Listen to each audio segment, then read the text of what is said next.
Good morning student. আজকে আমরা জানবো সরল বা সিমপ্লেক্স। ঠিক আছে, সরল বা সিমপ্লেক্স করার নিয়ম সম্পর্কে।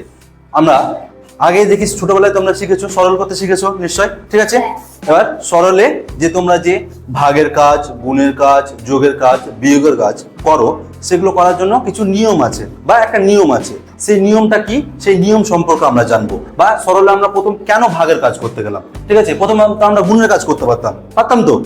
ঠিক আছে, প্রথম তো আমরা যোগের কাজ করতে পারতাম, বিয়োগের কাজ করতে পারতাম, কিন্তু না, সরল করার জন্য একটা নির্দিষ্ট নিয়ম আছে। সেই নিয়মটাকে আজকে সেই নিয়ম সম্পর্কে আমরা জানবো।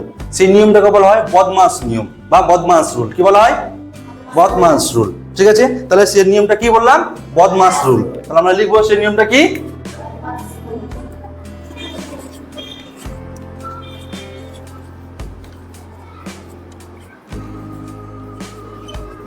তাহলে কি লিখলাম? বদমাস রুল, তাই তো?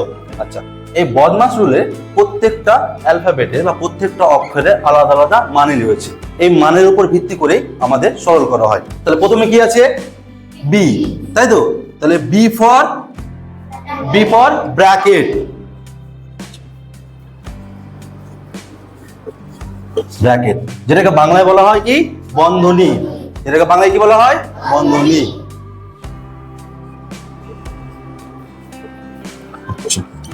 O for off, O for off, off মানে এর। D for division,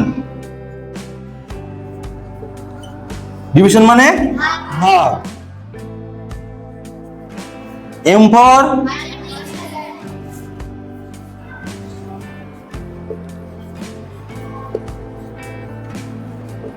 মাল্টিপ্লিকেশন মানে গুণ। A for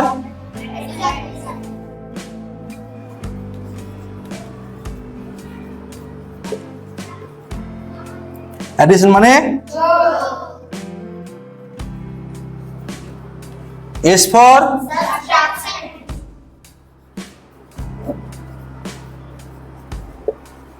subtraction মানে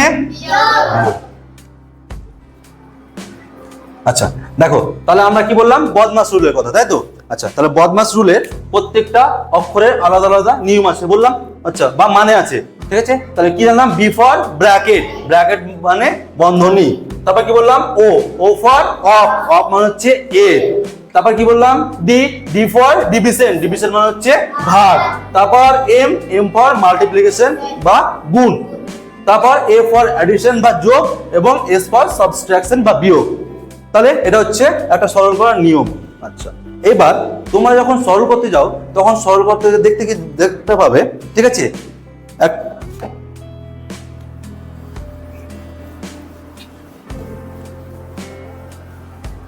সরলে দুটো সংখ্যার মাথায় এরকম একটা দাগ দেখতে পাবো, তাও তো? আচ্ছা, তাহলে এটাকে কি বলা হয়? এই যে দাগ, ঠিক আছে, এই দাগটাকে কি বলা হয়? রেখা বন্ধনী। কি বলা হয়?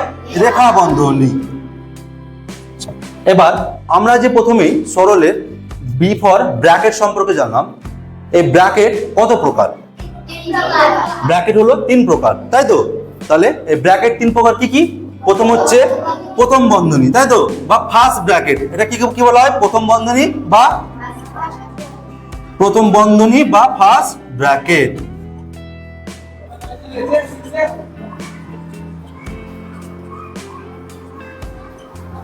তাই তো?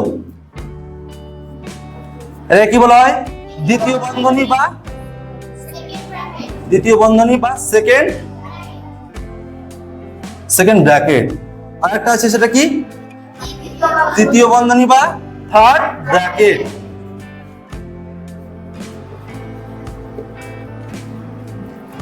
হলো। তাহলে এবার যদি কোনো সরলে আমাদের প্রথমে যদি দুটো অঙ্কের মাথায় দাগ থাকে, তাহলে সেটাকে আমরা কি বললাম?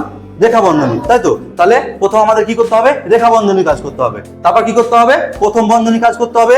তারপর দ্বিতীয় বন্ধনী কাজ করতে হবে। তারপর তৃতীয় বন্ধনী কাজ করতে হবে। তারপর কি করতে হবে? আমাদের রেখা বন্ধনী কাজ শেষ হয়ে গেলে ভাগ করতে হবে, ভাগ করার পর গুণ করতে হবে, গুণ করার পর যোগ করতে হবে, এবং সবশেষে বিয়োগ করতে হবে। তারপরে আমাদের সরলটা শেষ হবে, তাই তো? আচ্ছা, এবার এমন একটা ঠিক আছে, সরলের উদাহরণ দিয়ে প্র্যাকটিস করা যাক, যেখানে প্রথম বন্ধনী, রেখা বন্ধনী, প্রথম বন্ধনী, দ্বিতীয় বন্ধনী এবং তৃতীয় বন্ধনী সবগুলো আছে। ঠিক আছে, তাহলে এরকম একটা সরলের উদাহরণ দিয়ে প্র্যাকটিস করা যাক।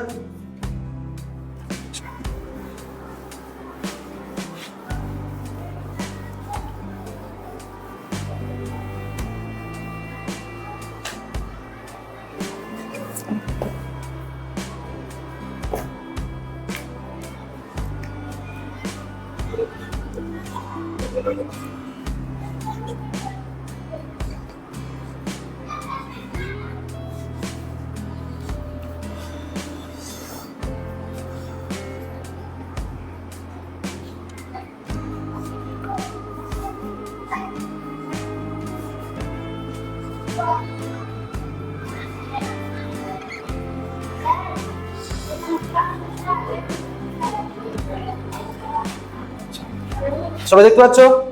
আচ্ছা, তাহলে এখানে দেখো, প্রথম বন্ধনী, দ্বিতীয় বন্ধনী, তৃতীয় বন্ধনী, রেখা বন্ধনী সবগুলোই আছে, আছে সবগুলোই আছে।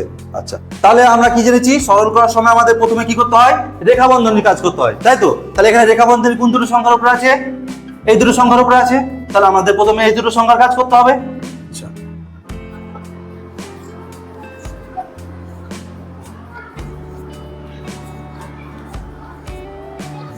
আচ্ছা, এবার তোমরা বলো, 2 থেকে 1 বাদ দিলে কত থাকে? 1।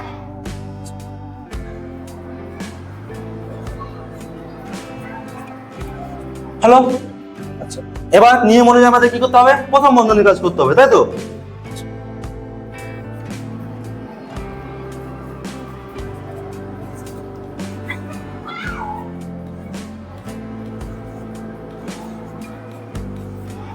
প্রথম বন্ধনীর মধ্যে কি আছে, 1 যোগ 1। আচ্ছা, এবার এই দুটোর মধ্যে এখানে কিছু নেই, মানে আমরা কি বলতে পারি, এর। কি বলতে পারি, এর, যেটা আমরা ইংলিশে কি জেনেছি, অফ। অফ মানে এর, তাই তো? আচ্ছা, এখানে আমরা এবার এর লিখতে পারি, তাহলে কি লিখতে পারি, 2 এর 2, তাই তো? 2 এর 2 লিখতে পারি তো?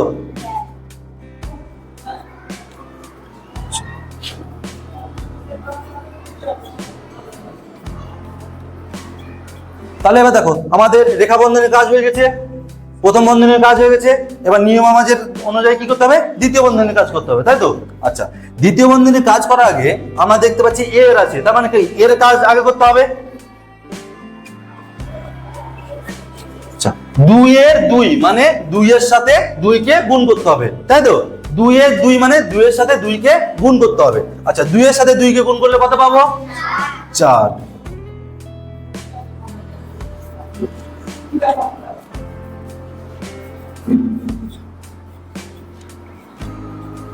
এবার 5 থেকে 4 বার সবাই জানো কত হবে, 1।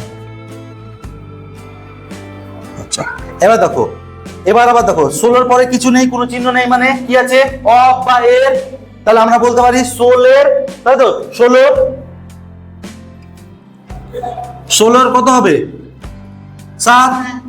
8 থেকে 1 বার দিলে 7। আচ্ছা, এবার 16 কে 16 7 বার নামতে পড়লে কত হবে, নামতে পড়ো।